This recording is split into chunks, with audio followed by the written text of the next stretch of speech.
nwanne ọ dị egwu alụ na-emezi na nke ikpeazụ a nwanne tụsa alụ m ozi a maka ọrụ m peji a folo ọkwụnụfụ ka ndị muvi stars si wee na-anwụ na ajọ obodo abụ Nigeria. Unu afụ ka ndị music ministers especially the gospel side unu afụ ka si na-anwụ mysteriously na ajọ obodo a na-anwụ in thousands. Ọkwa ya asị gị na mmadụ na-eri ha gwa ha nọ ihe mkpu mmadụ Chukwu kere ka o si kee ha bụ ihe na-eri ha. Ịmanya na-egbu ọtụtụ n'ime ha. One bụ na odudo nsọ dị far away from them. Are you following? Nke a sogodo eme na onye nwa nwere ike wuo tata echi ka ọ kụtazi ahịa ite ọzọ ma nkụta nwuzi. Ụfọdụ ji eberi onwe ha na agada nwaanyị. O nwere ụfọdụ young boys bụ gospel musicians or gospel ministers nke ọbụla ha chọrọ ịkpọ ji eberi onwe ha n'okpuru nwaanyị. And o nwere ka ọ bụ grandmother ya nwaanyị mugolu metie ọ bụrụ sugar mommy ya. O di na ha anya ya star ya eme na gịnị ana ọ ga na-emekwa ya I want to make you keep the best na-enye ya ego gorie ma moto. So what am I trying to tell you? Ọ mmadụ na-eri ha. One bụ n'isi aka ha aka odudo nsọ kọrọ ụkọ n'ebe ha nọ ekpere ha esighị ike na ekpere oke ha agwọtakwụ n'ọgwụ ọnụ ha. Now ndị a ga-abịakwute ha si that is some of them bụ ndị na-asara ụsa jekwuru these big men ha na-afụ ha amaghọ ka ha si wee make their money. na-ekwu enwe so many of these big people ha bụcha elders in the church ha bụcha ndị isi church ma n'otu nzuzo ka ha mee gịnị and ha na-agwọ ọgwụ ego ọ na-emekwa gị n'anya ị na-ego enwe ihe dị ka ọgwụ ego. Don't worry, very soon ha ga-atụrụ gị. Enwere two things kpata na ọ na-abụ na-ekwu okwu ọgwụ ego gị nwa n'ebe a na-asị na enwere anything like ọgwụ ego na ndị lazy mụ ji chọọ ihe mma arụ. One bụ isi ịda na gị nwa na-agwọ ọgwụ ego onwego ndị yuzu ma ọ bụ na oke erute ha side gị. Some of these movie stars na-anwụnụ ha ji ewere onwe ha rapara na arụ. Ụfọdụ ndị agha firu na ha nwere ego ụfọdụ asị na patron ịkpọ ya patron ịmahụ na a na-ede unu n'ihe a na-achọ bụ stars ha ga-eji wee mee gịnị wee bawanye wee buo.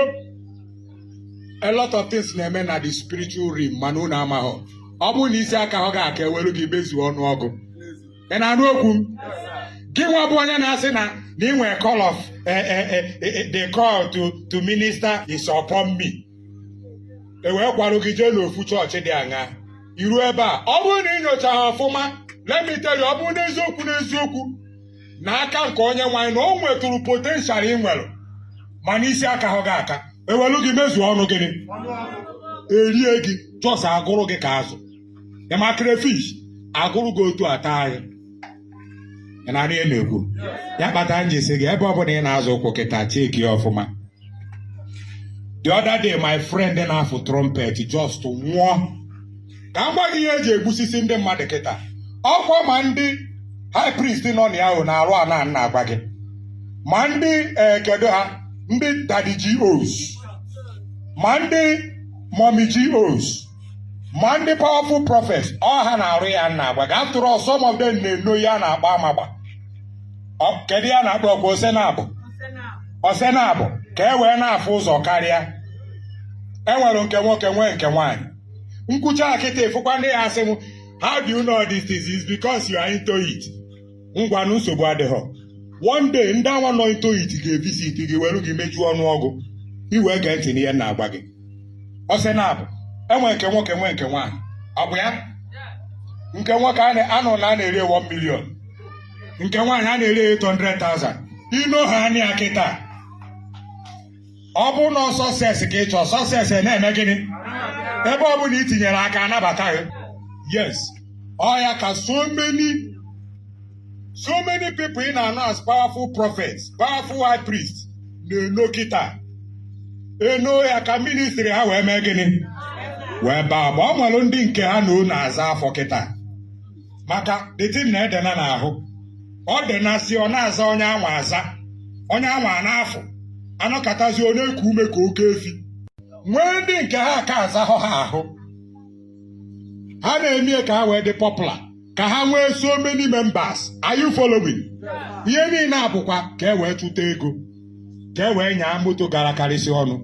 Ka arụ ọnụ gara karịsị ọnụ. Ka agba private jet. Ọ dị na etiti ndị si na ha bụ ụmụ ọgbụgba ndụ. Dịkwa na etiti ndị gụọ chọọchị isi niile anyị ma. Ọ dịcha ebe ahụ. So many of ndị si chọọchị abụ grand masters. Yes. Ọ maka ihe mmadụ ya eme m. Asị nga ọ bụrụ na Chukwu ewere ọndụ nye gị n'aka ịma mmenwu m anything. Ị na ihe na-ekwu? Yes, I am here. Ofu ọlụ mbụ ka m reveal the evil secret dị n'elu ụwa. Ka m wee zọọ ọtụtụ mkpụrụ obi site n'ike nke Chukwu. Ọ ihe m bịara ebe a ịlụ. Ịghọta ya ịghọta ha ịrapụba. Nna m ukwu si na onye aghọta ha aghọta o mee gịnị? Ọghọtafie. You must take one. If you do not understand, you misunderstand. So whenever I speak for you to either understand or misunderstand. So welu group gebe anwa. Most heads of churches, heads of assemblies, manding ke spiritual churches, manding ke Pentecostal, manding ke na mother church, and when they claim na have mother church. Man, last time I go moon. No to tell by the friend na bini gwenu wa. Adikoju ke change afa ha. Yes, ke change isi afa ha. Nda na abo apụta afa ha bụ Yahweh kedie heavenly synagogue. Elu ebe anwa ya wee no change ya to Satan occult synagogue. Because iru ebe and occult eme gini. Eju onye kwuo panti efuo. Yama ihe oji wee didi uke change si afa. Ọ bụ ozi ihe eji maka ya wee nwee churches na assemblies ndị a ka ha na-emezi gịnị? Ka ha na-emezi ebe a. Maka na ị na-afụ ha bụ ebe ndị occult people nọ jizi wee mere umbrella ebe ha na-ezona wee na-arụ anụ. Ọ nwee ndị ya bụ ọ bụrụ na mkpụrụ obi niile na-abịa ebe a bụ azụ ha ga na-atụrị wee na-eme gịnị? Wee na-eri wee na-ebu. Yes. Enwe ka ọ bụ na onye isi Sabbath church nke nọ na ya nọ na-ajụ otu ebe ọ ga-abụ ịpụta na that church ndị mmadụ a na-anwụ mysteriously. Ma ụmụ ebu n'afọ mma nwaanyị ga-adị ime nwa obere oge nwa dị ya n'afọ edisapị ya. Ọ bụ na onye isi chọọchị ejirugo wee mee gịnị? Ọ gụrụgo wee rie. Ka unu na-agbalụ nkịtị ọ na-eme ka ọ na-eme. Nna na-esekwa m ọfụma. Unu aha n'ebe ọ ya bụ anọkọta asị na church building just collapse. Ọ fụrụ every other day collapse. Ọ bụrụ mbọsị abịa church ka o collapse. Ka eji bụ that day ka ọ na-collapse. Wee dalụ thousands of people mee gịnị? Buo. Mana onye isi ha dịkwa safe. Enwe ke that day church building ga-collapse ọ bịa hụ church. Achọ ofu ogbogbo Igbo sụọ. Ejigolu ndị niile a wee mee gịnị? Wee tụọ ụtụ. Lekwa ihe a na-eme. Bezuo ọnụọgụ. Ya ka m ji sị gị, if you are a minister and you are still in that ministry or that church, ebe ị na-enyo ebe o dogo anya na a na-anwụ mysteriously, and you are still there serving, si na ọkpụkpọ Chineke dị gị n'arụ, sikwa ebe a pụọ. Na be nna o jee mepe, after all, onweghị onye dị n'ihu nọ ya ga-abụ daddy GO. Onweghị onye dị n'ihu nọ ya ga-abụ high priest. Anybody nọ na Nigeria nwa na-eklem nọ ya bụ the best high priest. Nọ ya nwa ka Chukwu tere mmanụ ịbụ the best high priest. Onye anwa bụ ezigbote onye mgbu. Ị na-akpọ na onye mgbu. Ị nọghọ n'Israel. Ị nọ na Nigeria. Na-azọ n'ọkị ma bụ high priest. Ị maalụ your tribe. Is he from the tribe of Levi? Why should you come to preach on the pulpit? Na-akọkọ onye agbara ọgwụ amụ. N'ọkị nwa, nọ sinagogu gị bụ ebe a nke Chukwu okike chuzuru. Ma ọ bụ asụ ya n'ogbo afa nke Yahweh. This is the synagogue of Yahweh. Every other synagogue is of the Satans. Mana ị nọkwa Nigeria. Even ndị nọ n'Israel enweghị ike itresi bụ their tribes. Kịta, otu ọ dị ha kịta. Onweghị onye maka esi tribe of Judah ka ọ tribe of Levi. Gị nwa nọ na Nigeria, ha mụgị n'ofu ime village. Enwere ike ọ bụrụ na village unu nọ Redmond juru ya. Redmond na-edeti akwa. Enwere ike ọ bụrụ na Na village unu ka na-akọkarị ọjị. Just tell me. Ọ bụ na ihe dị village unu na-akọkarị bụ ọkwa achịcha ka na onwe one fruit a na-akpọ achịcha. Ọ bụ na village unu ka na-akọkarị ya ịpụta n'azọ na ịbụ high priest. Let everyone maintain status quo. Ịmalụ chọọchị ebe ị nọ nọsie ya ike.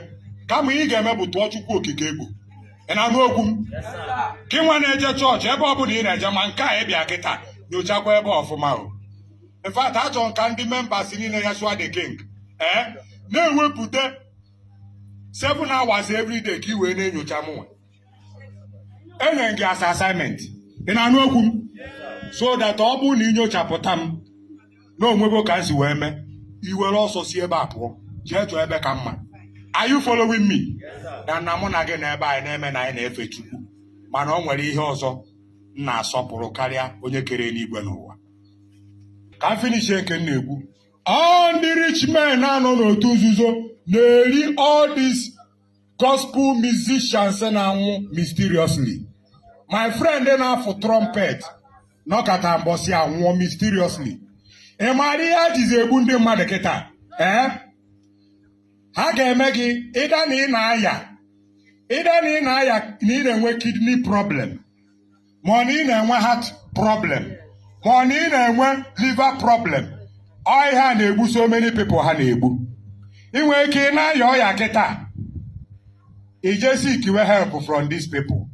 Tell me how many people ha nyegoro ego ka e treat ha survival. Tell me.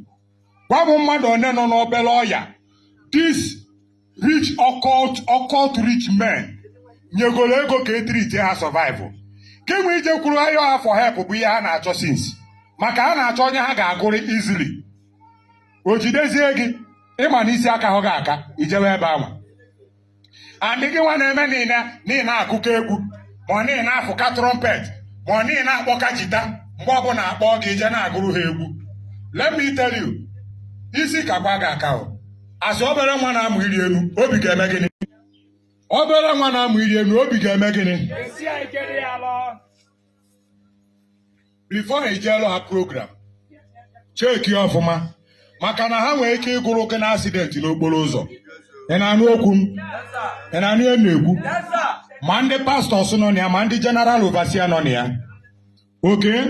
Ma ndị nke ndị movie industry na-akpọ patrons. Ha na-agụrụ ịkpọ unu na-eme gịnị? Na-enodaga were unu na-emeju ọnụọgụ. Adụ na aka amaghị eso m ndị Nollywood a ihe ha bụbu mumu. Gwa ha nọ ihe nkwu. A na-egbu ha na-eje. Okay? A na-eme ka ihe a na-ada atịwa na fim. Ndị na-ewe fim atịrị ọ bụrụ nọ ndị America versus ndị Japan. Ndị amị Japan. Ịma na ndị a na-ekpu okpu aka. Ịma na a na-egbu ha na-abịa. A na-egbu ha na-enupụta. Otu a ka ndị Nollywood si eme. E na-egbu unu. Unu aka enyocha ha anya na mmiri. Unu ejiri akpịrị ego na-aga. So many of them na ha ego Mercedes G-Wagon. Na-ego nke a, na-ego nke ọzọ. Mana na agụọ na ndụ ha gịnị? Agụgụ ụbọchị ha ọnụ. Nwobere oge kịta. Ofu ya strike ya a na-eme na ọka ebuli eje ka etriti ya ọnwụọ maka ada etriti nwu ha. Yes, ejigo gị wee mee sacrifice. So ọ bụrụ na ị bụ gospel musician, sọpụrụ Chukwu kere gị, tụọ ya egwu, doo onwe gị nsọ ije kwuzina nwunye ndị mmadụ. Ị na-eti egwu tie ya n'egwu nke Onyenwe anyị. After all, that gospel music was meant for kingdom of the Almighty. Ọ bụrụ egwu ya aba na-eti mmadụ a na-emesi up. Ka ndị aghara ịdị na-enweta gị na-eri gị ka ji awaị. Udo n'afa Yeshua. Udo n'afa Yeshua. Asị na ndị a na-anwụ n'ogịnị ka a na-eme ha. A na-eri ha ka ji awaị. My friend na-afụ trumpet anwụọ na like that. Onye nwere onye anụghọ maka Chinedu Nwadike. He died mysteriously. Yes, ọkwa ndị anwa ha na ha na-emekọ lilie. Ọfa lilie, jegwa ha n'oye nkwu. Ma gọvanọ nọ na ya, ma minista nọ na ya. Ndị niile anwa, ọha nwa lilie.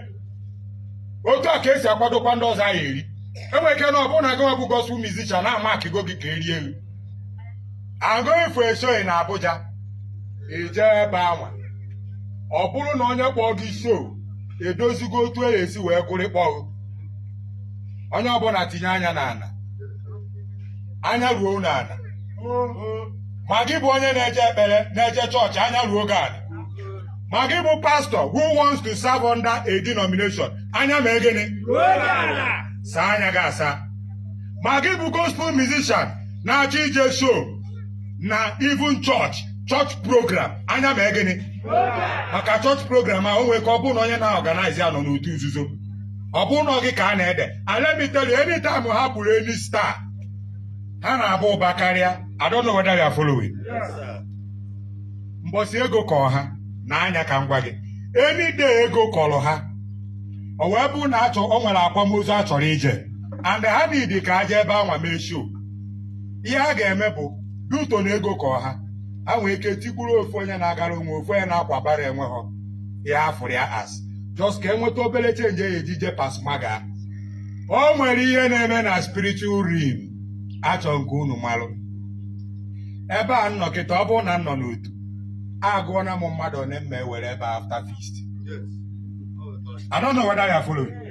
Feast na-end unu na-anaghị na-anụ na ha nwere accident nwụsịsịa n'ụzọ erie na m uru ma ọ na ha yawaziri one kind ahụ eburu eje hospital onweghị ihe a ga-achọpụta.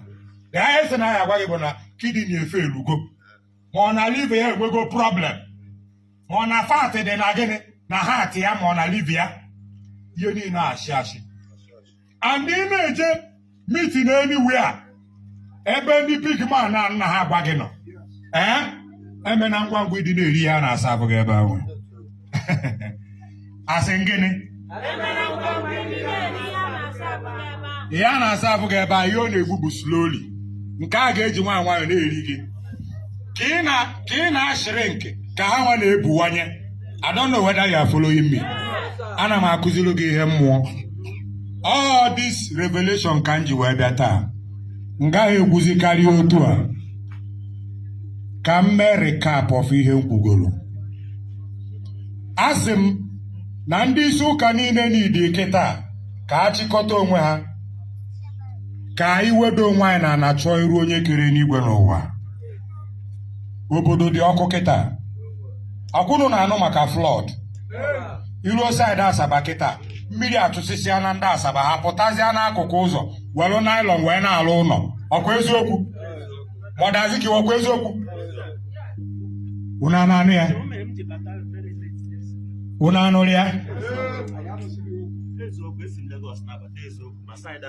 unu anụ ya kịta onye kere n'igwe n'ụwa akarịka mmadụ chi ahụ ịtụkwasịrị obi kịta na-eme na ị na-eme ihe mmiri zelu achọ mụ ka avoid ya ihe ọbụla ga-eme ka ọnụma onye nwaanyị dakwasị gị kịta maka na ụbọchị nwee ka o si wee dị kịta. Ndị isi chọọchị niile n'idi ka onye ọbụla chịkọta ka anyị wedo onwe anyị na na-achọ iru Chukwu. Ọnụma Chineke dịkwasị obodo a bụ Naijiria. Ya bụ eze Kudene ekwuo na mmụọ chibere ya ọzọ ọ dị egwu. Okay, hold on. Then Islam bịara akpọ ụnụ ka ụnụ bịa gbude Chidebere, ụnụ bịara arrest. Ọ ịbụ military ka ịbụ police? Eso m ESN arụ ọrụ. Iso ESN? Yes sir. Arụ ọrụ? Yes sir. So ịbụ one of the ESN? Yes sir. Okay, ihe ọrụ otu a ka ndị ESN si arụ? Onye si abalị m ọrụ ọkụ anwụ ihe mma a na-arụ na ya. Ụdịrị egbe a iji ka ndị ESN na-eyuzu? Mba sir. Then ndị ESN a nke ndị ha na-arụrụ ọrụ? Ha sị na a na-arụ ndị Biafra ọrụ. Ndị Biafra? Yes sir. Mgbe iji wee baa ESN a akpọgo gị jee mitin ebe ịfụrụ ndị Biafra ahụ? A ka bụ novice na ya na-arụ ebe ahụ. Ị ka bụ novice? Yes sir. Okay, then malasi gị ala arụ ndị Biafra ọrụ? Yes sir. Ị ma onye Maazị Nnamdi Kanu bụ? So na picture ka nna. La picture ka ị na-afịa? Yes sir. Then ndị ESN ihe ESN na-arụ ọ bụ ile akpụrụ ụmụ nwanne ha jeele egbu ka ọ bụ ile echekwa obodo be ha? Maintain nke bụ eziokwu onye m nọ Even na abụ nibara mama dị egbe inu mbụ ma ya fozi egbe onye ahụ n'ụkwụ ma ọ n'aka. Okay, ihe ijila aka ọ gịnị? Ihe abụ egbe. Onye buru ya bata obodo a? Move ya. Ihe nji wee buru ya bụ onye ahụ kpọmụ because ọ ma superior ka ọ bụ. Onye ahụ kwesịrị iji ya bụ based on ọnya machine and oyi ho akpa buru ibu. Mmụọ nwere nnukwu. Okay, thank you. Akwa isiri ebe onye Ọkịja? Yes, sir. Ụdịrị ihe ọla emela Ọkịja bụ unu? No, sir. Why? O meburu before PG ya wee bịa tie security. Then PG unu etie security. O mezie gịnị? Ọ kwụsịzie. Then ebe ị bịaziri obodo dị enwe security. Mba sa. Mgbe onye akpọrọ m, ịma agwa ngịsị gị na amahọ m ebe anyị. Don't worry. Ọkịja enwego security abi? Yes, sir. Then ụnụ ahapụzie Ọkịja bịazie ebe ọbụla anyị kpọrọ gị ikwere jee na-abịa ebe I believe na ha enwe security. Akwa ya? Yes, sir. Okay, now obodo ị batara na nwere the strongest security outfit bụ uli a ị batara nwere ya. Uli nwere security. Kama na anyị adịghị eme ihe ndị ihu akwụkwọ dịka otu other people si eme. Before Oga Ken eme aka coordinate ya bụ ụnụ bụ na ajụzi oyi then batabazi uli ka ị bịa kpaa mkpamkpa obodo ebe dị enwe security. Ọnya ga-amala ihe ụnụ ya ala eri ihe ndị Ọkịja na-asọ. Then ọ kpọrọ gị ka ụnụ bịa kpụrụ Chidiebere. Then Joshua ka onye Chidiebere abụ to you. Nwa nwanne gị nwoke. Onye Chidiebere abụ to you. Nwa nwanne gị nwoke. Then biko egbughị oge ihe a na-eto ogologo. Kedu ka isi wee mara these people mara kampụ ha lọsụ a? O nwere somebody na-abịa na nke m. Onye adazi onye nke ole ekwu. Onye a na-eme ọ bịara m ekpere. Mana ihe a na-emezi na be m ọ sị na ya ga-akọnekt ndị otu ha. Ke ụdịrị ekpere ile ekpere ke nke ile ekpe ihe a? Ekpere m nsọ kedu afọ chọọchị gị? Saturday ka ile eje. Okay, Saturday ka ile eje. Then ịmara obodo a nwere ịmara security nọ na this town? Yes, I'm now with security. Okay, thank you. Don't go far. Kedu ọ dị ihe a here? Madam, stand up. Ka onye bụ sharp. Kedu onye bụ? Ibu whose wife? Bishop Joshua Nyamechi's wife. Onye? Bishop Joshua Nyamechi's wife. That's a bishop now is in doubt. Akwa gị nwa mee ka ị mara ebe lawyer. Welie aka gị elu. Ebe a lawyer. In the real face of law now, your husband o mere ọfụma ka o meghe ọfụma?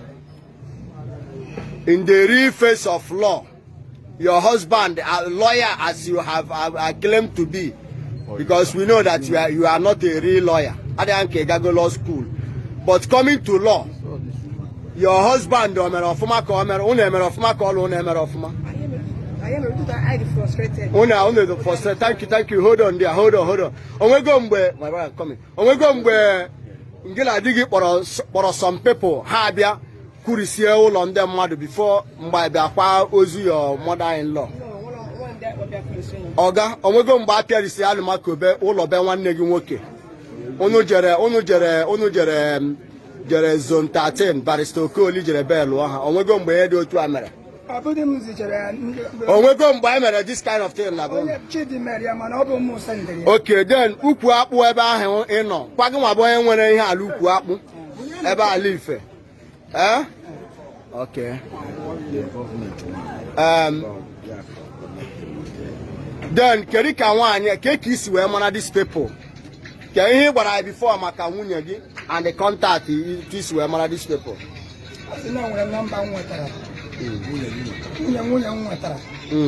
Because of ihe a na-eme. Nwunye gị natara nọmba n'ebe? O nwere somebody a na-akọ akụkọ and mgbe obi nji wee jee ebe ahụ. Bịa n'ogbe. Onye na-eje na nke ya ọ ga-achọpụta ihe anwa.